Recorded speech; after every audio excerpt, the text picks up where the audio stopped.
Welcome दोस्तों। आज की इस वीडियो में बताऊंगा कि अगर आप गैस जलाते हो तो यहाँ से अगर रेगुलेटर के पास से आग लगती हो तो आप उसे कैसे ठीक करेंगे। तो आइए इस जान लेते हैं इस वीडियो में। वीडियो शुरू होने से पहले अगर आप हमारे चैनल पर पहली बार आए हैं तो इस चैनल को सब्सक्राइब कर लीजिए और साथ ही बेल आइकन को भी जरूर दबा दीजिए ताकि हमारे आने वाली हर वीडियो की लेटेस्ट जानकारी आपको सबसे पहले मिल सके। तो चलिए वीडियो को शुरू करते हैं।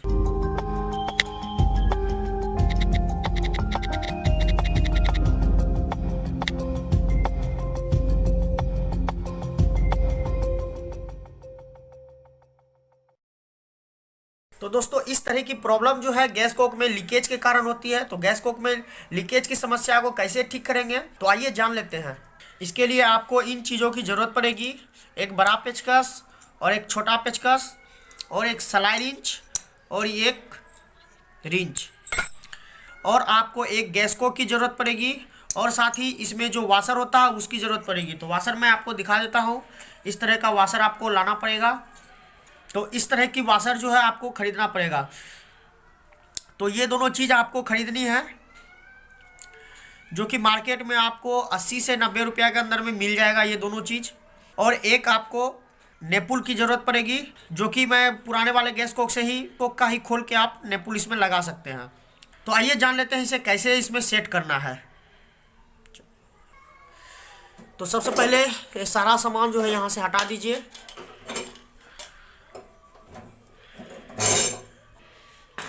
ये सारा सामान जो है यहाँ से हटा सकते हैं। तो यहाँ पे मैं ये भी खोल देता हूँ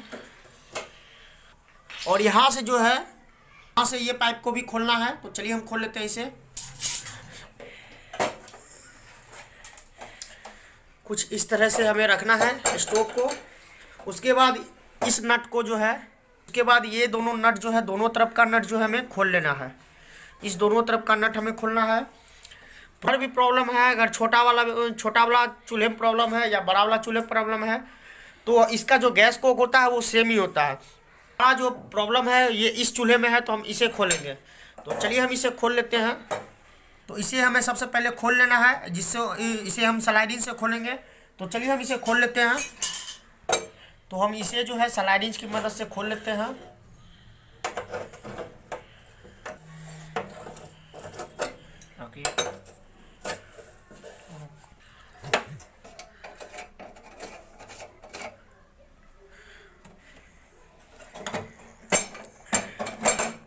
तो इसे हम निकाल देंगे। उसके बाद अब हमें इसे खोलना है। तो इसे खोलने के लिए भी हम स्लाई रिंच का इस्तेमाल करेंगे।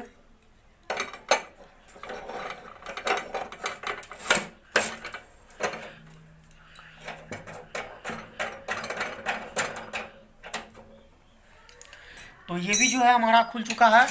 तो चलिए हम इसे खोल लिए। अब हमें ये पाइप खोलना है। अब जो है दूर से हमें ये वाला पाइप खोलना है। पाइप खोलने के लिए आपको जो है इस वाले पेचकस की ज़रूरत पड़ेगी। तो चलिए हम इसे खोल लेते हैं। सबसे पहले जो है हमें ये दोनों नट को खोलना है। तो हम इस दोनों नट को खोल लेते हैं।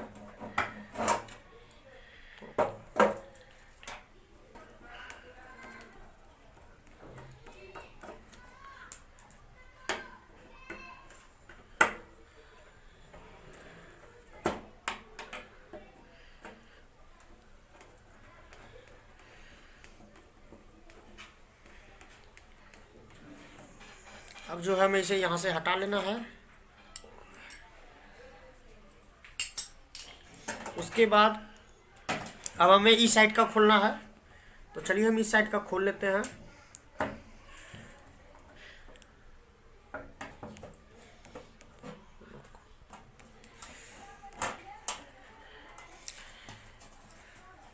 तो इसे भी हमें जो है साइड कर लेना है। उसके बाद ये जो हमारा जो है वो खुल जाएगा।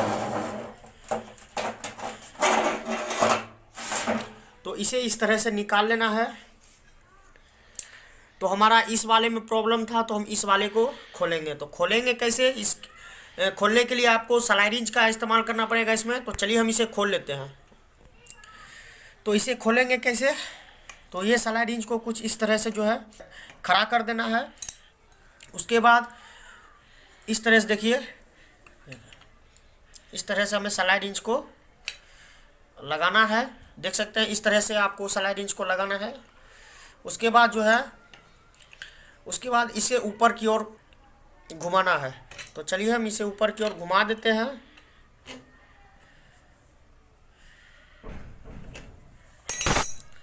तो इस तरह से जो है, अगर टाइट हो तो थोड़ा सा प्रेशर दे के इसे खोल लीजिए।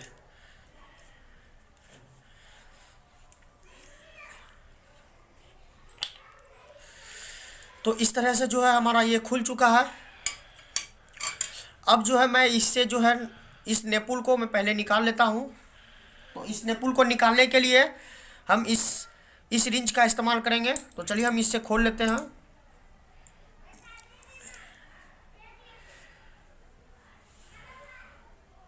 तो ये नेपुल जो है हमारा खुल चुका है। अब जो है हमें नया वाला लगाना है। तो नया वाला में हमारा जो था वो मैं आपको दिखा देता हूँ। तो ये जो है हमारा नया है, ये हमारा नया है। तो सबसे पहले हम इसमें नेपुल लगा देते हैं।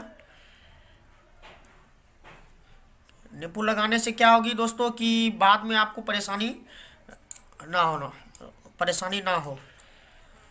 ज़्यादा इसे टाइट ना करें, ना तो टूटने का डर रहता है। अगर टूट जाता है तो दोस्तों ये फिर से नया जो है बदलना पड़ जाएगा, ये खुलने का चांस नहीं है। इसीलिए इसे ज़्यादा टाइट ना करें। अब इसे जो है इसमें लगा देने के बाद जो है दोस्तों, अब आपको वाशर की ज़रूरत पड़ेगी। तो ये वाशर जो है, ये वाशर आपको ख़रीदना पड़ेगा मार्केट में। तो इस वाशर को जो है हमें इसमें लगा लेना है। 2 या 3 वाशर को लगा लीजिए। उसके बाद जो है हमें इसमें अब कस देना है।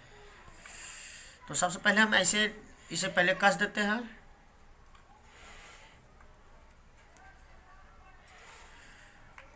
कुछ इस तरह से पहले कस दीजिए।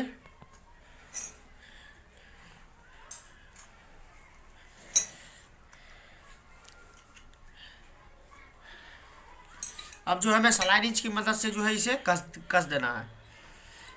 तो सलाई रिंच की मदद से हम इसे टाइट कर देते हैं। तो इस तरह से सलाई रिंच को हमें लगाना है।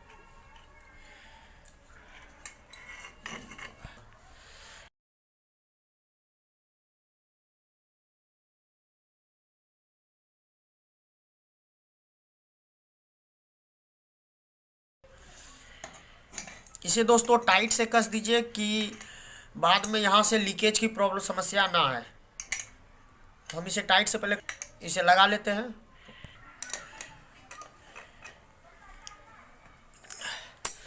तो दोस्तों इस तरह से जो है हमें देख सकते हैं, तो बराबर जो है हमने इसे टाइट कर लिया है।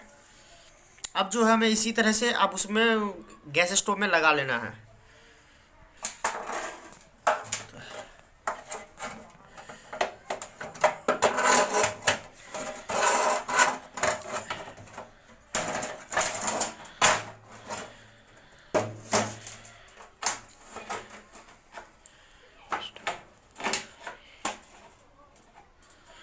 उसके बाद दोस्तों इस प्लेट को जो है पहले यहाँ पे रख लीजिए। दोनों तरफ पहले नट को लगा लीजिए।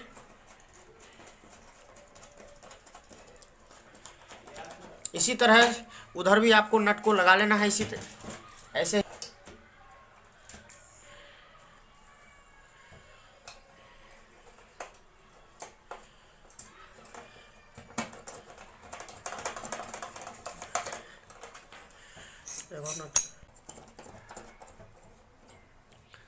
अब जो है इस बड़े वाला पेचकस से जो है हमें इस दोनों को इधर भी और उधर दोनों तरफ जो है हमें टाइट कर देना है। तो चलिए हम इसे टाइट कर देते हैं।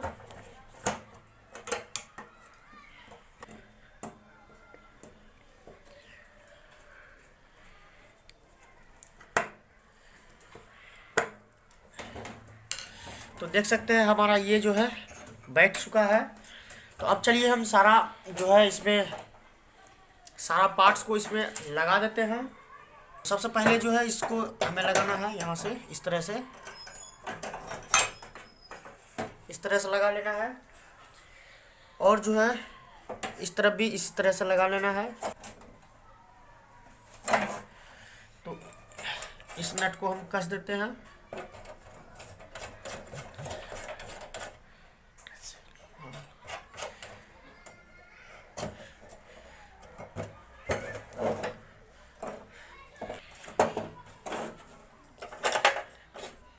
हमें इस तरफ भी जो है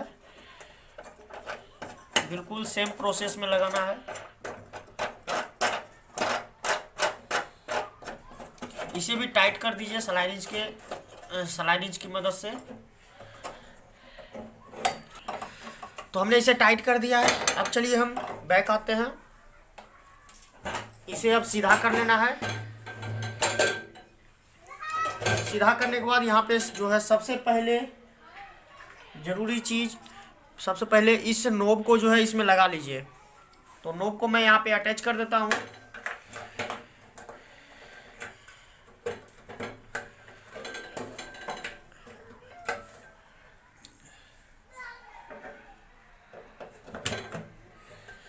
तो नोब को हमने लगा लिया है।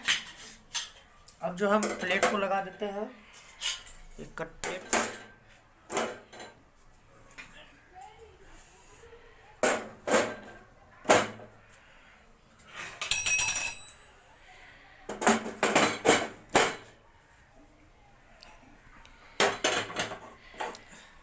अब जो है आपको पाइप को लगा लेना है। तो चलिए हम पाइप को भी लगा देते हैं।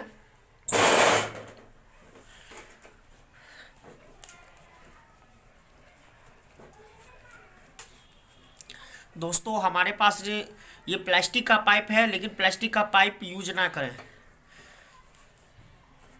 जो ओरिजिनल पाइप आता है सिलेंडर के साथ, वो पाइप का ही इस्तेमाल करें।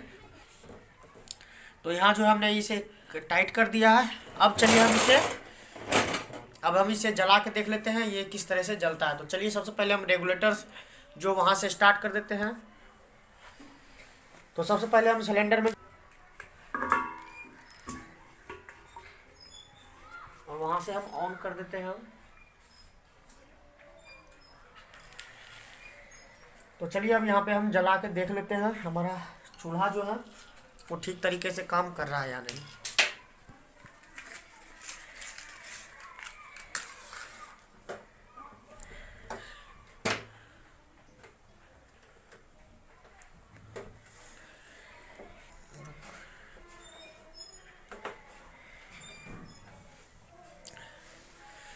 तो देख सकते हैं दोस्तों हमारा दोनों चूल्हा जो है ठीक तरीके से काम कर रहा है। और मैं यहाँ पर भी आपको चेक करके दिखा देता हूँ। इस जगह से प्रॉब्लम जो आ रही थी, इसे हम यहाँ से टेस्ट कर लेते हैं।